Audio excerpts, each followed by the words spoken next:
This is the Master Brewers Podcast, brought to you by the Master Brewers Association of the Americas, a volunteer organization dedicated to continually improving the products and processes of our membership since 1887. Okay, let's go!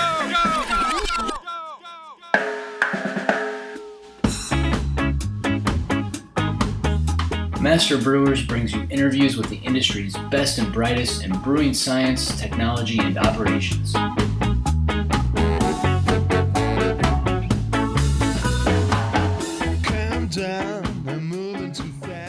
Okay, welcome to the Master Brewers Podcast. I'm John Bryce, and here with me today is my colleague, friend, and co-host Mark Sammartino. Today, Mark and I are joined by two special guests here at the WBC in Denver, Colorado. Today, we've got Dr. Dan Vollmer and Dr. Tom Shellhammer, both from OSU, and they're here to talk to us about some of the research that they presented here at WBC. And the paper that was presented earlier is called The Influence of Hop Oil Content in Composition on Aroma Intensity in Dry Hopped Beer. So Tom and Dan, thanks for joining us today. Would you, if you don't mind, would you give us kind of the elevator pitch of the research you presented today? You bet. Yeah. So our lab does a lot of work around hop flavor and hop aroma, and so at this meeting we've got several different talks. One around hop flavor, which is what Dan Vollmer presented this morning, and then Wednesday morning, we have another one on hop bitterness, and I'll let Dan tell you a little bit about his work. Yeah, so we're trying to investigate what specifications in hops are most indicative of their ability to promote hop aroma in a dry hopped beer. So our first instinct was to investigate hop oil. Okay. And what we found is that hop oil content doesn't necessarily correlate with high hop aroma intensity in the beer system. Which is sort of counterintuitive. Sure is. Right. I think many brewers think that we can adjust I want more, grist right? ratios based upon oil content. Yeah. In fact, we saw research today being presented in the same session saying that we're going to adjust the hop dosing based upon total oil content, which I think makes intuitive sense. Mm-hmm. But Yeah, we found otherwise. It's obviously it's more complicated than that. We needed to dive into the oil composition. In other words, what's the oil made up of? Sure. That tells us more information than oil content. and we think that it's just more than one compound. There's hundreds of compounds. And how many different varieties have you studied this on so far? So far, this has been just on Cascade. Okay. And are you expecting your results to be to correlate with other varieties as well, or do you know yet? Well, in a perfect world, it would be that easy that Sure. one model would work for all of the cultivars, but my intuition as a hop scientist would say otherwise. Not that easy. No, it's not that easy. Each hop will require its own unique model. That's great.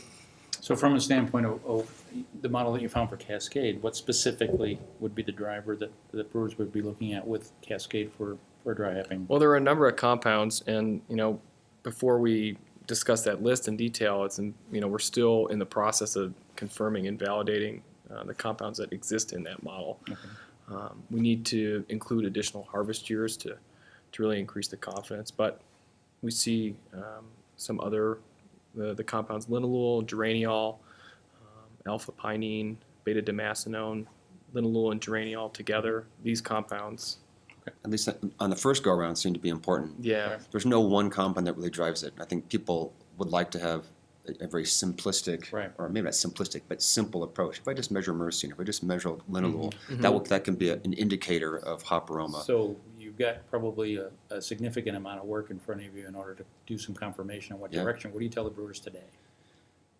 Well, okay. So from a today perspective, there's two messages, right? So one is the assumption that total oil content is a way to adjust hop aroma intensity, not necessarily quality, but intensity, doesn't work.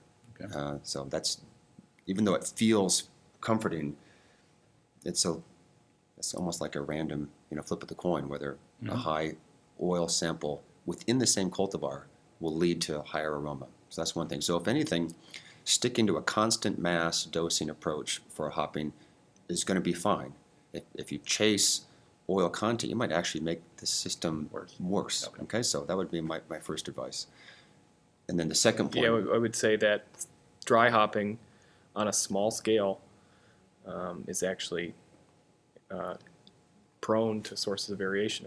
And Mark, you and I have been batting back and forth a manuscript on this, and which will be out later this year in the Technical Quarterly. Actually, it'll publish in September. Okay, September. And it's like, the small-scale dry hopping process that many folks use to evaluate hops can be variable for a number of reasons. So we circled back on that, circled back on our dry hopping method and tried to reevaluate some of the ways we were doing things.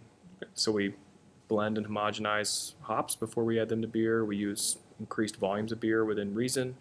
We also blend liquid from 2 separate vessels together. All this, we believe, brings the noise in the system down. Right. Controlling DO throughout the entire process. DO is very important. Right. So.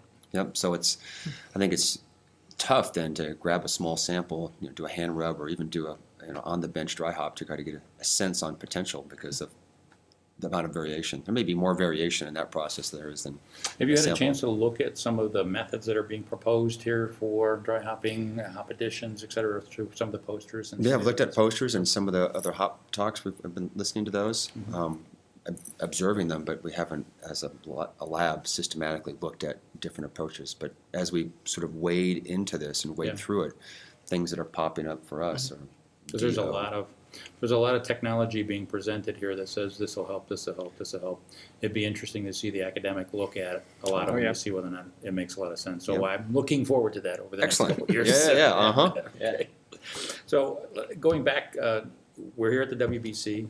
It's a Congress of 5 groups, over 1,300 people on site, and you are a Master Brewers member, and you need to be a Master Brewers member. So, what thoughts do you have for the Master Brewers in general? What brings you to the Master Brewers in general, and how can we make it better?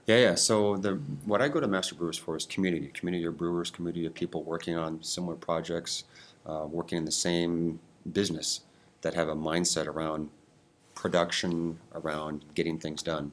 So that's what I like about MBAA. Great. I like that about it too. Mm-hmm.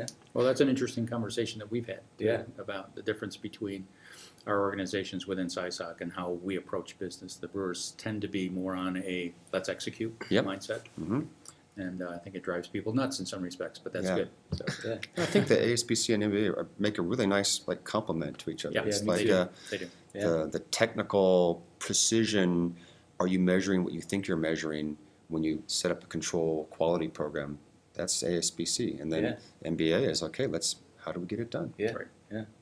Couldn't agree more. Great. Well, thanks a lot, guys. Really appreciate it. Last question, I guess, before we go. Are there any other must-see presentations here at WBC that you guys are looking forward to, or anything that's really caught your eye thus far? Well, the things that are catching my eye is the number of hops talks. Okay. Right, and that's, I don't need to be a hops person to say that. Was it 3 or 4 independent sessions about it? Yeah, exactly. Mm-hmm. And So we were at the ASBC meeting in 2013, and there was one talk on dry hopping, and now there's a Well, this is the dry hopping piece fits more the brewer's side, and I think you'll find that most of those are actually leaning into the MBA category, but the hop analysis and the methods fit more to the SBC side. So I think that's the difference, and that's the really nice part about the WBC, bringing the groups together, and both sides can see.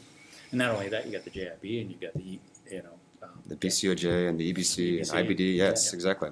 Everybody's here to share. Cool. It's kind of cool. All right. Well, thanks for taking time out of your busy day here at the conference to speak with us, and best of luck. Thank you. Bye. Appreciate it, guys.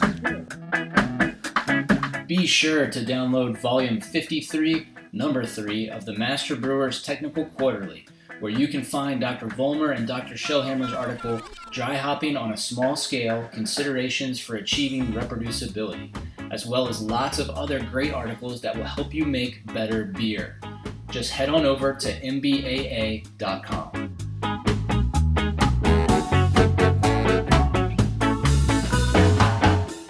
Episode 2 is up next with author John Palmer and Ballast Point's own Aaron Justice. Just like that one day, like everyone else did. The thing is, I think water is that kind of last frontier. Just like that one day. It seems overly complex until you delve into it and realize that it's actually accessible. And if you have the right guidance, you can really take your beer to the next level. like